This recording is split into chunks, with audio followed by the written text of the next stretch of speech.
I thought when he originally stopped, he was going to get on the ground, but he didn't. When he stopped, he turned and faced me. And the stutter step that you sometimes see, like when people start to run and they kind of did the hop and then go, he does that, and as he does that, his right hand immediately goes into his waistband, and his left hand is a fist at his side, and he starts charging me. What did you think when you saw that? I didn't know. I mean, my initial thought was, is there a weapon in there? Is there a knife? Is there a brick? What's in there? Why is your hand going there? We're taught to let me see your hands. As you know, some of the eyewitnesses have said at that moment when he turned around and put his hands up. That would be incorrect. No way? No way. So you say he starts to run, does a stutter step, starts to come towards you, and? At that time, I gave myself another mental check. Can I shoot this guy? Legally, can I?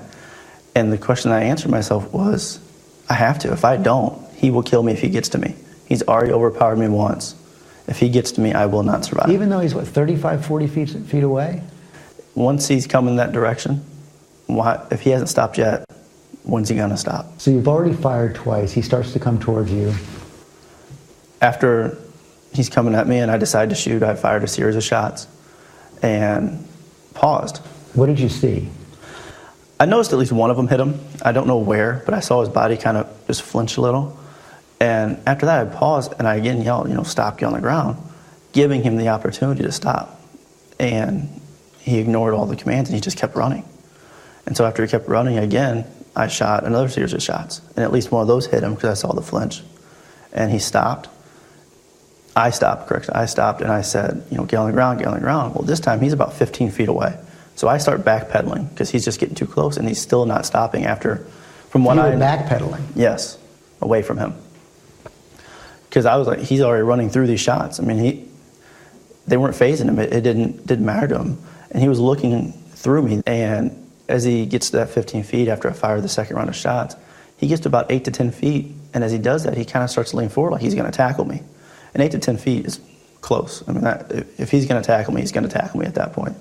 And I looked down my barrel of my gun and I fired, and what I saw was his head, and that's where it went. Some witnesses have also said that they actually saw you stand over him and shoot in the top of his head.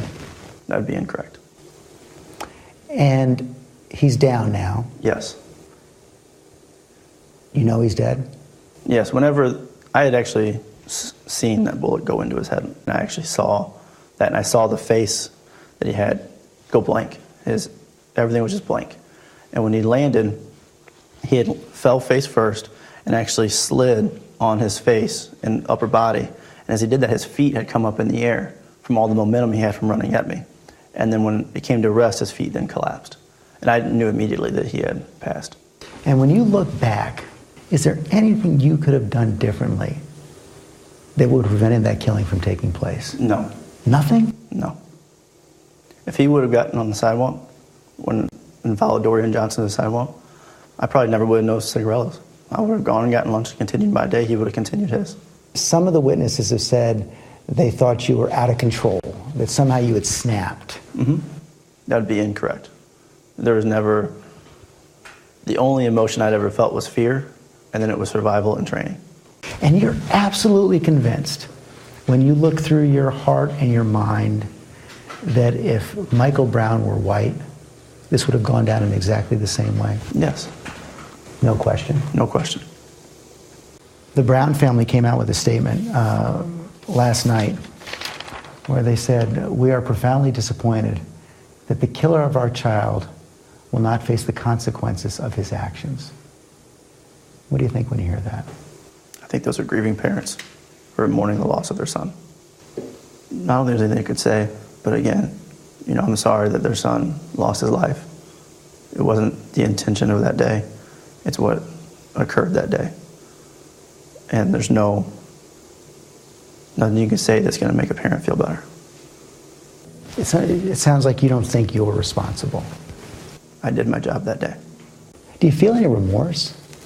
Everyone feels remorse when a life's lost. Like I told you before, I never wanted to take anybody's life. That's not the good part of the job. That's the bad part of the job. So yes, there is remorse. I guess really the only final question I have is, what's the most important thing that people need to believe about Darren Wilson? I just did my job. I did what I was paid to do, and that was my job. I followed my training. The training took over. The training led me to what happened. I maintained the integrity of this investigation. That's it.